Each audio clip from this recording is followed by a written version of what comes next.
বাদি ইসমুহু আহমদ, আমার পরে একজন নবী আসবে যার নাম হবে আহমদ। আহমদ বড় বিশ্বস্ত। এজন্য রাসূল সাল্লাল্লাহু আলাইহি ইসলামকে আমরা নবী হিসেবে পেয়ে খুশি না বেজার? ইসলামকে ধর্ম হিসেবে পেয়ে খুশি না বেজার? কিন্তু অনেকেই আমরা যে মুসলমান এটা নিয়ে খুশি না।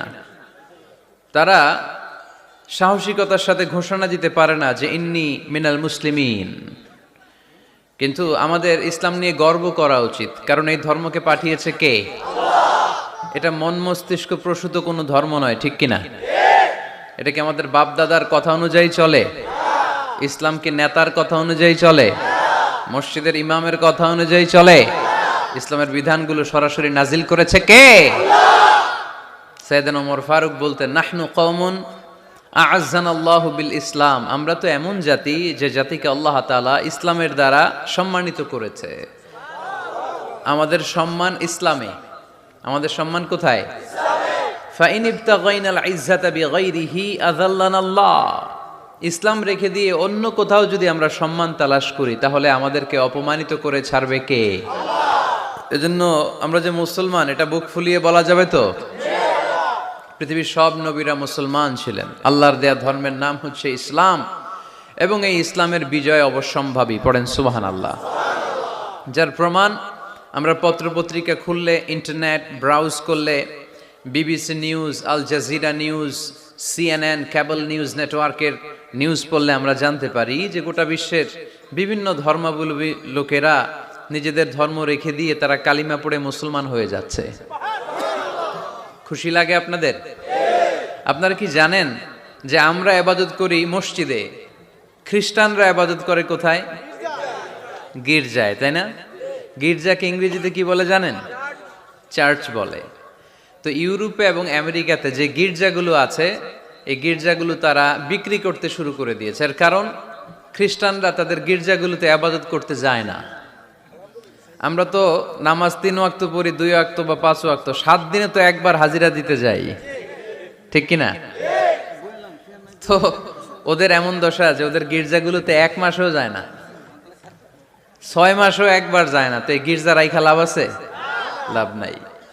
এই গির্জা ওরা বিক্রি করতে শুরু করেছে, আর ওখানকার মুসলিম কমিউনিটির নেতারা এই সুযোগে এই গির্জাগুলো কম দামে কিনে এটারে মসজিদ বানাইতে শুরু করছে। ইউরোপ আমেরিকাতে আলহামদুলিল্লাহ, আপনারা শুনে খুশি হবেন, ওরা ইসলামিক সেন্টার বলে এগুলোরে। কি বলে? Islamic centre. আমাদের এরকম ইসলামিক সেন্টার করা দরকার, যেখানে দার্স হবে, দার্স, রেগুলার দার্স হবে। এই যে তাফসির মাহফিলগুলো বছরে একবার, গত বছর আসছিলাম এখানে, আবার 1 বছর পরে দেখা, কি শিখলেন কি শিখলেন না, কি বুঝলেন কি বুঝলেন না, আর জানা শোনার সুযোগ হয়েছে নাই। কিন্তু সেন্টার যদি হয়, ওখানে শিশু কিশোরদের আলাদা কোরআন শিক্ষার আসর, আমার বোনদের আলাদা শিক্ষার আসর, বয়স্কদের আলাদা কোরআন শিক্ষার আসর, তারপরে সেখানে হেজামা সেন্টার থাকবে, রুকিয়া সেন্টার থাকবে, তালিম তাদরিস তারবিয়ার সব ব্যবস্থাপনা থাকবে। এজন্য সব জায়গায় এরকম সেন্টার থাকার দরকার আছে না নাই? যতদিন আমরা এই ইউনাইটেড থাকব ততদিন আমাদের দিকে চোখ তুলে তাকাবার খবরদারি কারো থাকবে না। আর ইউনিটি যখন ব্রেকডাউন করবে, আমরা শতদা বিভক্ত, একজন আরেকজনের গালি দিবে, একজন আরেকজনের কাফের বলবে, তখনই সমাজের সব শান্তি সুখ এগুলো বিনষ্ট হতে চলবে। জোরে বলেন ঠিক কিনা? মুসলিম উম্মার মধ্যে এখন এই সমস্যা, ইউনিটি নাই। We don't have any central leadership, আমাদের কেন্দ্রীয় নেতৃত্ব নাই। এই যে ফিলিস্তিনে যে মারে আমাদেরকে পাখির মতো গুলি করে, মিয়ানমারের রাখাইন রাজ্য থেকে 10 লক্ষ মুসলমান তাড়ায় দিল টেকনাফে, এখন তারা পাহাড়ি এলাকায় আশ্রয় নিয়েছে।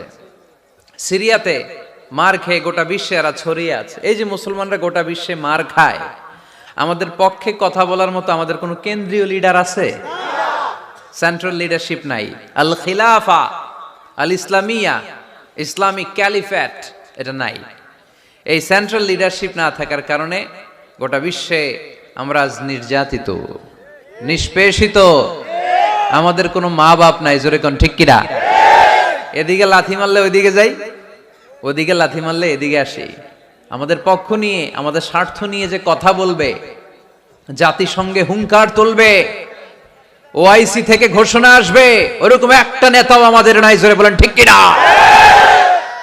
ওমরে ফারুকের মতো যদি একটা নেতা থাকতো, তাহলে গোটা বিশ্বে মুসলমানরা এক আমব্রেলার নিচে, এক ছাতার নিচে চলে আসতো, তাই না? এমন সাহাবী ছিলেন বিষ্ণু ঈসা ইসলাম তার ব্যাপারে বলেছেন, আসাদ্দুহুম ফি আমরিল্লাহি উমর। আল্লাহর জমিনে আল্লাহর দ্বীন বাস্তবায়নের জন্য সবচেয়ে কঠিন সাহাবী ছিল যিনি, তিনি হচ্ছেন উমর। মুনাফিকরা ওমরে ফারুককে দেখে ভয় পেত, খোদ শয়তান ইবলিস ওমরে ফারুককে দেখে ভয় পেত। আলহামদুলিল্লাহ পড়বেন না? বিষ্ণু ঈসা ইসলাম বলতেন, ওমর তুমি যদি এই রাস্তা দিয়ে হাঁটো আর শয়তান তোমারে দেখে, তাহলে শয়তান এই রাস্তা রেখে দিয়ে অন্য রাস্তা দিয়ে হাঁটে। লা নবিয়্যা বা'দি ওয়ালা রাসূলা। আল্লাহ রাসূল বললেন, আমার পরে কোনো নবীও নাই, রাসূলও নাই, তবে আমার পরে কেউ যদি নবী হতো, ওমর নবী হয়ে যেত। এরকম একজন ওমরের আমাদের দরকার। এরকম একজন ওমরের অপেক্ষায় আমরা। একজন হলেই চলবে। কয়জন লাগবে? যুগ জামানা পাল্টে দিতে চাই না অনেক জন, এক মানুষই আনতে পারে জাতির জাগরণ। এক মানুষই বিপদকালে বাঁচায় কাফেলায়, ক্ষুদ্র ডিঙ্গি বাঁচায় জাহাজ অসীম দরিয়ায়। কয়জন ওমর দরকার? আমরা সেই ওমরের জন্য অপেক্ষা করছি, যার নেতৃত্বে, যেই আল ইমাম আল মাহদি, যার নেতৃত্বে গোটা বিশ্বে শান্তি, সভ্যতা, ভদ্রতা আবার প্রতিষ্ঠিত হবে। এক ছাতার নিচে মুসলমানেরা থাকবে, কেউ কারো ব্যাপারে হৃদয়ে কোনো বিদ্বেষ রাখবে, ঘৃণা রাখবে, কেউ কাউকে গালি দিবে না। এই সুসম্পর্ক, এই ঐক্যের জন্যই ইসলাম। একসাথে উদখুলু ফিস সিলমি কাফা, পরিপূর্ণভাবে সবাই মিলে ইসলামের রশিকে আঁকড়ে ধরো, তাহলেই বরকত দিবে কে? ওমরে ফারুক বলতেন, নাহনু কওমুন আ'আজ্জানাল্লাহু বিল ইসলাম, আমরা তো এমন জাতি যে জাতিকে আল্লাহ তাআলা ইসলাম দিয়ে সম্মানিত করেছে। আমাদের সম্মান ইসলামে, এখন ইসলাম রেখে দিয়ে অন্য জায়গায় সম্মান খুঁজি, এজন্যই লাথি খাই, এজন্যই অপমানিত, এজন্যই নেতৃত্ব শূন্য। জোরে বলেন ঠিক কিনা? গোড়ার দিকে যদি না যাই, মূলের দিকে যদি ফিরে না আসে, আমাদেরকে গালি দেয় মৌলবাদ। মৌলবাদ মানে হচ্ছে যে মূলের দিকে ফিরে আসে, return back to the root. শিখড় থেকে, শেকড় থেকে শিখড়ে, শিখরে যেতে হলে আগে শেকড়ে যেতে হবে। জোরে বলেন ঠিক কিনা? এজন্য ঐক্যের কোনো বিকল্প নাই। আমি আমার আলোচনার শুরুতেই এই মেসেজটা আপনাদের কাছে ড্রপ করতে চাই যে আসুন আমরা কাদা ছোড়াছুড়ি ছেড়ে দেই, হিংসা বিদ্বেষ ভুলে যাই, হৃদয়টারে সবার জন্য উজাড় করে দেই। মুমিনদের হৃদয়ে থাকবে সবার জন্য ভালোবাসা। কি থাকবে? আল্লাহ রাসূল সাল্লাল্লাহু আলাইহি ওয়াসাল্লাম মক্কা থেকে যখন মদিনাতে গেলেন, তিনি দেখলেন দলে দলে লোকজন কালিমা পড়ে মুসলমান হচ্ছে, বড় একটা মুসলিম কমিউনিটি গড়ে উঠলো। আল্লাহ রাসূল সাল্লাল্লাহু আলাইহি সাল্লাম খেয়াল করে দেখলেন ওখানে শুধু মুসলিম কমিউনিটি নয়, ওখানে জিউস কমিউনিটি আছে, মানে ইহুদি কমিউনিটি। মদিনাতে ইহুদিরাও থাকতো। আবার খেয়াল করে দেখলেন আশেপাশে খ্রিস্টান কমিউনিটিও আছে। তাহলে মোট কয়টা কমিউনিটি হইল? রাসূল সাল্লাল্লাহু আলাইহি সাল্লাম এই তিন দলকে নিয়ে একটা চার্টার করলেন। চার্টার, ইতিহাসে এটা মদিনা চার্টার নামে পরিচিত, মদিনা সনদ। সুবহানাল্লাহ পড়েন। তিন ধর্মের লোক, তিন জাতি একসাথে থাকে, আর আমরা এক বাঙালি এক দেশে থাকতে পারি না। এক দল আরেক দলরে বলে তুমি ভারতপন্থী, ওই দল আরেক দলরে বলে তুমি পাকিস্তানপন্থী। বাংলাদেশপন্থী কেউ হতে চায় না। আমরা কোন পন্থী? জোরে বলতে হবে। দেশের স্বার্থটারে সামনে নিয়ে আসতে হবে। তো সম্মানিত সুধী, রাসূল সাল্লাল্লাহু আলাইহি ওয়াসাল্লাম ইহুদিদের সাথে বসেছেন। মদিনা চার্টারে যদি তিন ধর্মের লোক থাকে, মানে Muslim community, Jews community and the Christian community যদি থাকে, তার মানে এই মদিনা সনদের মধ্যে স্বাক্ষর করেছিল তিন কমিউনিটির নেতারা। ইহুদিরাও ছিল, খ্রিস্টানরাও ছিল। তো আল্লাহ রাসূল সাল্লাল্লাহু আলাইহি ওয়াসাল্লাম ইহুদিদের সাথে বসেছেন, চুক্তি করেছেন 10 বছরের লম্বা সময়ের। খ্রিস্টানদের সাথে চুক্তি করেছেন। রাসূল সাল্লাল্লাহু আলাইহি ওয়াসাল্লাম খ্রিস্টানের সাথে বসতে পারে, ইহুদির সাথে বসে সনদ তৈরি করতে পারে, মদিনার সনদ। কিন্তু আমরা মুসলমানের সাথে বসতে পারি, একজন আরেকজনের ছায়া দেখতে পারে না। হিংসা, বিদ্বেষ, জেলাসি, অহংকার, ঠিক কিনা? লা ইয়াদখুলুল জান্নাতা মান কানা ফি কলবিহি হাব্বাতু খারদাল মিনাল কিবর, যার অন্তরে যাররা পরিমাণ অহংকার থাকে সে কোশ্চিনকালেও আল্লাহর জান্নাতে প্রবেশ করতে পারবে না। আমরা যেন এই অহংকার থেকে মুক্ত হতে পারি, আমরা যেন ব্রড মাইন্ডেড হতে পারি, আমরা যেন ভিন্ন মতের লোকদেরকে রেসপেক্ট করতে পারি, ভিন্ন মতকেও যেন আমরা সহ্য করতে পারি। আমাদের দেশে এত কাদা ছোড়াছুরি, এত মারামারি কেন জানেন?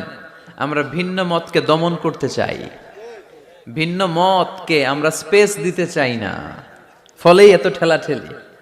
এজন্য মতামত বিভিন্ন থাকবে। This is the beauty of Islam, unity in diversity, unity in diversity. ঐক্য হবে বৈচিত্র্যের মাঝে, আমাদেরকে ঐক্য খুঁজতে হবে। এক একজন এক এক চেহারা, এই তুমি কালা হইলা কেন, তুমি খাটো হইলা কেন, তুমি লম্বু কেন, এরকম বললে চলবে? এই মেয়ে তুমি বিএনপি করো কেন, তুমি জামাত ইসলাম করো কেন, সব আওয়ামী লীগ হয়ে যাও, বলা যাবে? তুমি এই পীর সাহেবের মুরিদ কেন, আমি যে পীর সাহেবের মুরিদ হইছি ওইখানে আসো না কেন, বলা যাবে না। Unity in diversity. রাসূল সাল্লাল্লাহু আলাইহি ওয়াসাল্লাম ইহুদিদেরকে স্পেস দিয়েছেন, খ্রিস্টানদেরকে স্পেস দিয়েছেন। মনে রাখতে হবে, ঐক্য প্রক্রিয়ার নাম হচ্ছে, এটা এমন একটা প্রক্রিয়া যেখানে সবাই একই চিন্তা চেতনা পোষণ করবে এমনটা নয়, বরং এক একজনের এক এক চিন্তা, কিন্তু মৌলিক বিষয়ে সবাই এক। ইউনিটি ইন ডাইভার্সিটি, বৈচিত্র্যের মাঝে আমাদেরকে ঐক্য খুঁজতে হবে। প্রিয় ভাইরা, কথা বুঝতে পেরেছেন? আপনারা কি ঐক্যের পক্ষে না বিপক্ষে?